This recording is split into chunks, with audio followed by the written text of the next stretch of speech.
بسم اللہ الرحمن الرحیم الحمد للہ رب العالمین والصلاة والسلام علی رسول اللہ وعلی آلہ وصحبہ اجمعین اما بعد فاعوذ باللہ من الشیطان الرجیم بسم اللہ الرحمن الرحیم یا ایہا الذین آمنوا اتقوا اللہ وقولوا قولا سدیدا یصلح لکم اعمالکم ویغفر لکم ذنوبکم ومن يطع الله ورسوله فقد فاز فوزا عظيما صدق الله العظيم اللهم صل وسلم وبارك على سيدنا محمد وعلى آله وصحبه أجمعين۔ جب بندے کو کسی سے محبت ہوتی ہے، ہمیں بھی جب کسی سے محبت ہے، دنیاوی مثالوں میں آپ دیکھ لیں، مثال کے طور پر ماں باپ کو ایک بے لوث محبت ہوتی ہے اولاد سے، تو وہ کیا کرتے ہیں کہ وہ چاہتے ہیں کہ وہ کامیاب ہوں، اور اس کے لیے وہ ان کو سکھاتے ہیں شروع سے، بچپن سے لے کر، پیدا ہونے سے لے کر، اذان سے لے کر پھر اسکول، مدرسہ، یعنی ان کا یہ جو سکھانے کا عمل ہے، ماں باپ یہ ان سے بچوں کو گویا یہ کہتے ہیں کہ ہم مشقت کریں گے، ہم مزدوری کریں گے، محنت کریں گے، تکلیف اٹھائیں گے، خون پسینہ اپنا بہا کر جو روزی روٹی اور رزق خرچہ ہے وہ ہم لائیں گے، تم جو ہے تعلیم حاصل کرو۔ تو کتنے ہی لوگ ہیں جن کے خود تو وہ نہ پڑھے، لیکن انہوں نے محنت کر کے، مزدوری کر کے، 10 12 گھنٹے زمینوں میں کام کر کے، مشکل کام کر کے بچوں کو پڑھا دیا، اور وہ بڑے بڑے پڑھے لکھے یعنی لوگوں میں شامل ہو گئے، یا بڑی جو ملازمتیں ہیں یا اور کئی شعبوں میں کامیاب ہو گئے، بڑے کے مقام حاصل کر لیا، لیکن اس کے پیچھے کہ والد کی خون پسینے کی کمائی اور محنت اور قربانیاں ہیں۔ تو یہ جو سکھانے کا جو عمل ہے، یعنی بچوں کو مثال کے طور پر اسکول بھیجنا، مدرسے بھیجنا، یہ بھی ایک محبت ہی کا مظہر ہے۔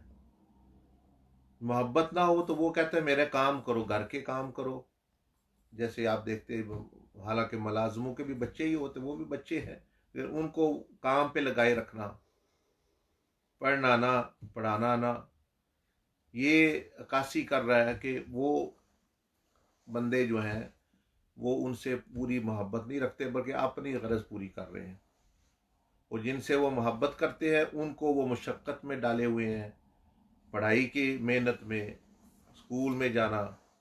وہ جو دوسرے ہیں جن کے ساتھ نہیں، ان کو کہتے ہیں کام کاج کرو، نہ پڑھنا نہ پڑھانا، بس یہ کرو، کھا پی لیا اور کام کاج کر لیا۔ تو یہ مقصد بات کرنے کا یہ۔ اسی طرح اگر کوئی بہت بڑی شخصیت ہے، انبیاء علیہ السلام بڑی شخصیتیں ہوئیں، تو سب سے انہوں نے کام اول یہ کیا کہ جو ان کے پاس علم تھا انہوں نے سکھایا، کیونکہ وہ ان کو اپنی امتوں سے بہت زیادہ محبت تھی، تو ان کو سکھایا،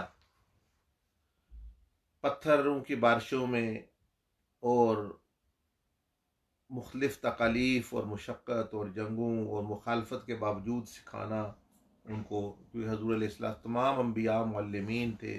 آپ علیہ السلام نے فرمایا کہ بعثت معلما، کہ مجھے بھی اللہ پاک نے سکھانے والا، تعلیم دینے والا، علم دینے والا بنا کر بھیجا۔ تو یہ بھی محبت کی خاصیت ہے کہ ان کو اپنی امتوں سے اتنی محبت کہ وہ ان کو سکھانا، انبیاء علیہ السلام نے سکھایا۔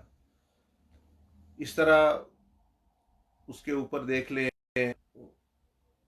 کہ اللہ جل مجدہ کو بندوں سے محبت ہے، تو فرمایا الرحمن علم القرآن خلق الانسان، کہ رحمان جس نے قرآن سکھایا، خلق الانسان، انسان کو پیدا کیا، علمہ البیان، اس کو بیان بولنا سکھایا۔ پھر دوسرے دیکھ لیں، پہلی جو وحی نازل ہوئی